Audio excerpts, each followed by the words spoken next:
What's good? What's good? It's the one and only, but what do I know? Boxing coming back at y'all with another one, man. So we got Jermell Charlo in the news, bro. Jermell Charlo, yes, I said it. Jermell Charlo is in the news on his verified Instagram account. He posts, "Recess is over." And for y'all that don't know, Jermell Charlo was declared champion of Recess due to, him basically being inactive, him moving up to inactive in the division, him moving up to fighting Canelo Alvarez at 168 or whatnot. Not doing so well or whatnot. Pretty lackluster performance by Jermell Charlo, and and everything I predicted happened, man. I stated that, like, after he fights Canelo Alvarez, I felt like he was going to be gone for somewhere in between a year and a half and 2 years off. And here it is, been a year and 2 months. We still haven't had any types of any word on who he might be fighting. Excuse me, next. But we'll go down the list of people in a little bit. But it looks like he won't be back until maybe, at least maybe like, March or April of next year. So pretty much what I predicted came into fruition or whatever. I mean, I kind of knew how these things work. If you watch the sport for a while, you know how things work, how these fighters been moving, especially of recent times, then you should know, it shouldn't have surprised you either that he took a long, layoff or whatever. Now, as far as Jermell Charlo, I think that Jermell Charlo is definitely a Hall of Famer. He made history. Anytime somebody makes history in the sport of boxing, you're definitely Hall of Fame material in my eyes. And he made history by becoming the first undisputed super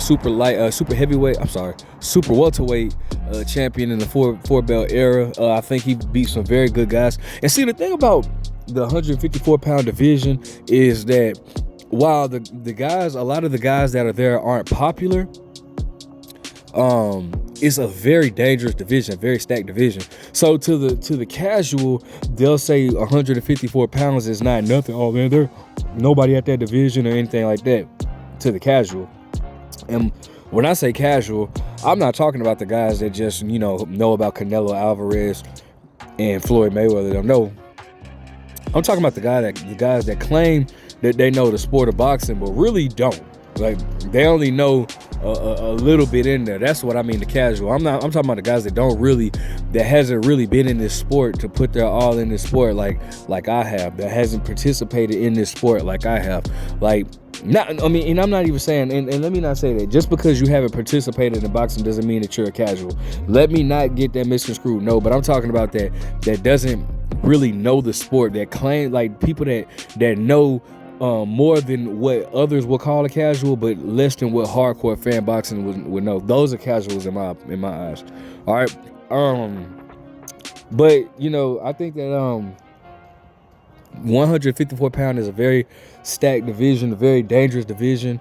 And Jermell Charlo, once ran that division. I think that Jermell Charlo did. He fought a lot of talented fighters and got all the belts, and I think that he definitely was the king of the division. But can so much change in a year and a half? Well, Jermell Charlo became undisputed in May of 2022, so it'll be 2 years since he's been undisputed, right? And let me see here. Damn, I'm just realizing that. So he fought Brian Castano, who has not fought since, by the way. He fought Brian Castano in May of 2022. Then fought Canelo in September of 2023. And we have not seen him since. So, damn, that's crazy. It's just one of them things, bro. Time changes fast. Time stops or waits for nobody, and the boxing world has changed. It changed drastically within a few years. 154 pounds is still dangerous, and it has more guys in that division. You got Buddy that just beat Tim Tszyu, that just stopped Tim Tszyu. You got what's his name, the Sebastian Fundora. You got Boacek, who's fighting Israel Madrimov, both of them.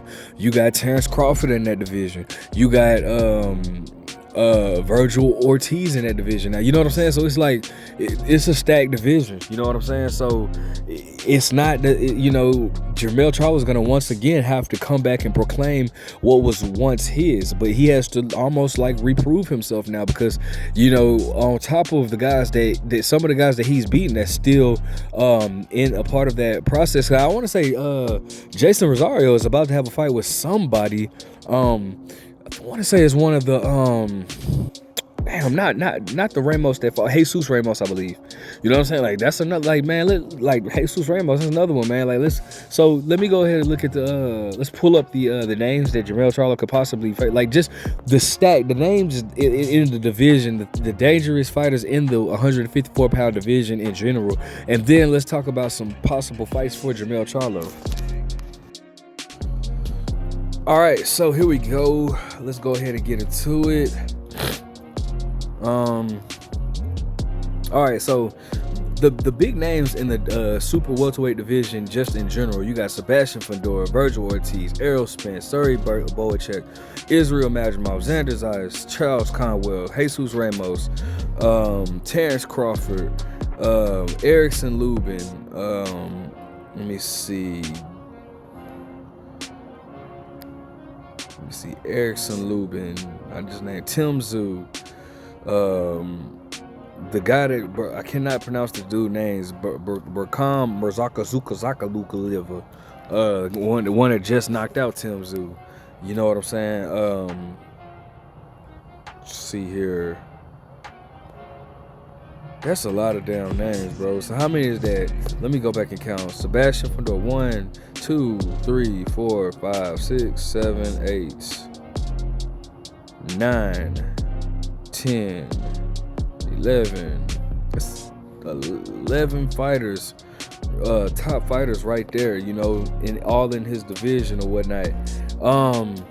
Man, if I was Jermell Charlo, now he's champion at recess for the WBA title, and so, which is held by Terrence Crawford. So, does that mean that is there a Terrence Crawford fight in the horizon? Or, you know, I don't know. I don't know. That's a good subject to talk about. I don't know. You know, at one point I would have loved to seen that when Jermell held all the belts, but I don't know. It's a good fight. Good fight. It's bad blood between the two. If I'm Jermell Charlo, I wouldn't fight Terrence Crawford off of a year plus layoff. I know that for damn sure. That wouldn't be smart. I think Jermell Charlo should take a tune-up fight.